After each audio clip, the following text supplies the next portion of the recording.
I'm going to be talking today, as was just said, about the transmission of Cicero's rhetorical work, Brutus. I'm going to begin with a brief sketch of the main events before focusing in on a few aspects of the later manuscript tradition. So to begin, exactly 600 years ago this year, in 1421, Gerardo Landriani, the bishop, I do apologize if there are quite a few names, not all of them are that important, but you'll have to bear with that. Gerardo Landriani, the Bishop of Lodi, a small city in northern Italy near Milan, discovered an old manuscript of the rhetoric works of Cicero. In another place or at another time, the find might have prompted perhaps little more than a shrug of the shoulders, perhaps a quick scan of the pages to see if they contained biblical or patristic material, and then the manuscript might have returned to storage, maybe to disintegrate over the following centuries away from human eyes, but not in Italy, and not in 1421. The heartbeat of the early Italian Renaissance was the reading and study of the Latin classics, and central among the classical authors was Cicero. Cicero was prized for his Latin style as well as for what he had to say about philosophy, politics, rhetoric, history, and so on. And so the discovery of new texts by Cicero was bound to provoke fervent and widespread interest. And the discovery of Cicero's writings on rhetoric, doubly so, since the word of Rome's greatest orator on the topic of oratory was a word which the early humanists were very keen to listen to. Two of Cicero's major rhetorical works, the De Oratore and the Orator, were already quite widely available in the 15th century, but only in mutilated and incomplete form. The manuscript discovered by Gerardo Landriani, which is now known as the Codex Laudensis, given the siglum L in editions, it offered not only complete texts of these two canonical classical works, De Oratore and Orator, but also an almost complete text of the Brutus, Cicero's account of the history of Roman oratory down to his own day. The Brutus was unknown to the Renaissance up to this point, and apart from the Codex Laudensis, we have no evidence that it was read or available between the 5th and the 15th centuries. So as expected, the news of the discovery spread fast, and prominent humanists such as Poggio Bracciolini and Guarino Veronese were soon expressing their desire to get access to these texts. Landriani, the discoverer, he found the manuscript difficult to read, and he sent it to Milan to be transcribed by a Ciceronian expert, Gasparino Bartizza. A student of Bartizza's, Cosimo Raimondi, carried out the actual work of transcribing the Codex, and then in the following years, copies of the Brutus were multiplied across Italy and beyond. We now have around about 100 or so extant manuscripts, but probably many more were made during this period. After Cosimo Raimondi's copy, the Brutus was copied from L at least 3 more times. Unfortunately, I don't have time to go into all the details of these different copies that were made from the Laudensis, but one indispensable piece of information for you is that L, the Laudensis, was lost again to history in 1428, only 7 years after it was discovered. I'm going to have to omit another fascinating part of the transmission. Two pages of the Brutus from L were rediscovered in 1954 in Cremona, not far from Lodi. And this fragment in Cremona is obviously very valuable in many ways, but it isn't my subject at the moment. Okay, well, having summarized some of the main pieces of information, I would like to look more closely at the later dispersion of the text of Brutus. How was it that copies of the Brutus spread across Italy? Where was the majority of interest in the Brutus coming from? And what can all this tell us about Renaissance Italy and Renaissance Europe, about the networks through which texts were disseminated, and how does the transmission of the Brutus compare with that of other texts from the period? Well, the list of people connected with manuscripts of Brutus, people who owned, who annotated, requested, or wrote about manuscripts of Brutus, reads almost like a hall of fame of 15th century Italian humanists. I've already mentioned people like Poggio, Guarino, and Bartizza, but lots of other names could be listed. Leonardo Bruni, Gierozzo Manetti, Giovanni Arispa, Giovanni Lamola, Leon Battista Alberti, and many others besides. Most significant for the later dispersion of the Brutus, though, was Niccolò Niccoli.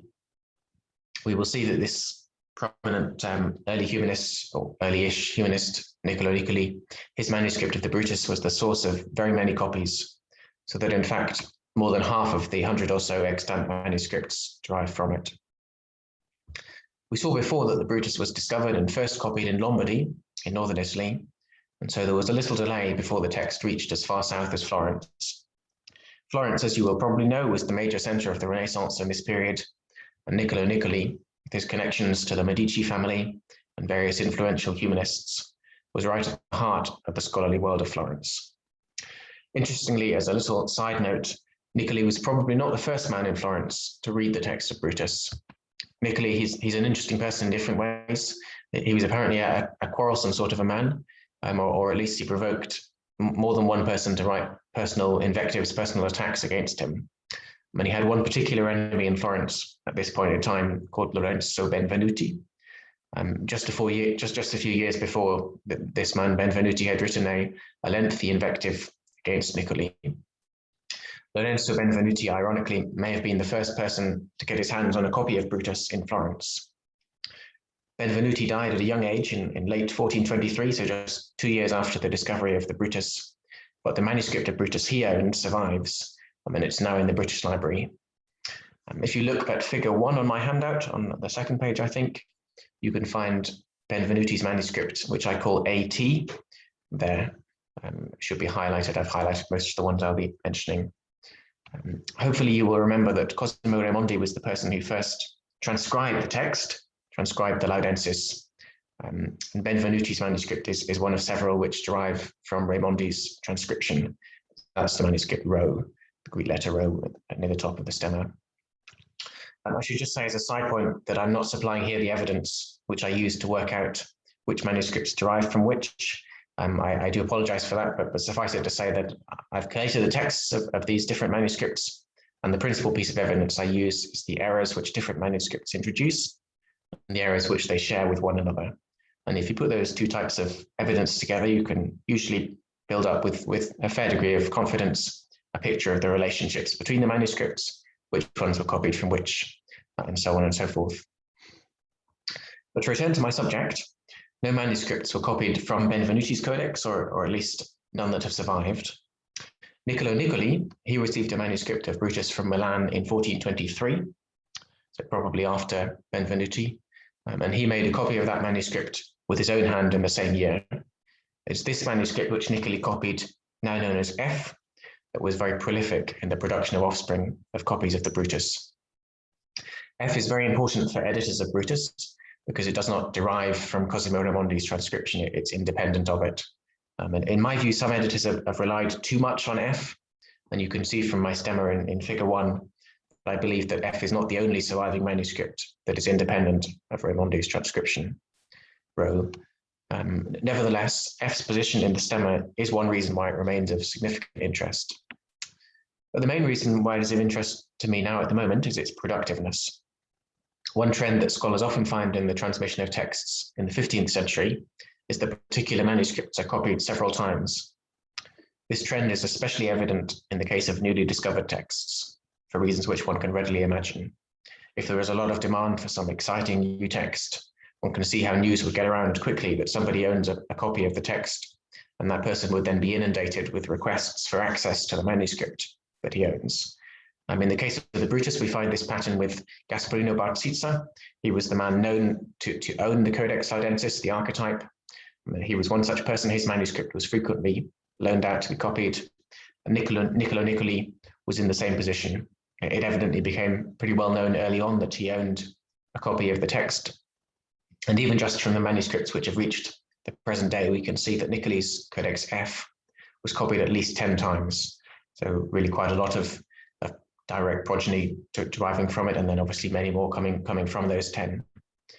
I'm going to go quickly through those different branches which derive from F, and highlight a few interesting features of them before then drawing out a couple of broader lessons they can teach us.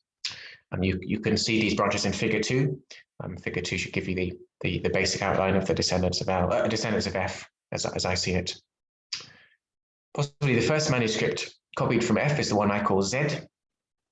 Z was copied in October 1423, so just a few weeks or months after F, and it was copied for Cosimo de' Medici. Here the pattern is quite predictable. Cosimo de' Medici, the most powerful man in Florence at the time, was a close associate of Niccoli.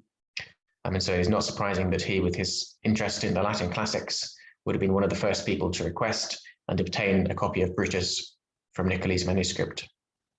But there were quite a few more early copies. Based on the dates of their offspring, the lost manuscripts Pi, Kappa, and Xi, again, I think all in figure 2, Pi, Kappa, and Xi, they must all have been copied by 1425.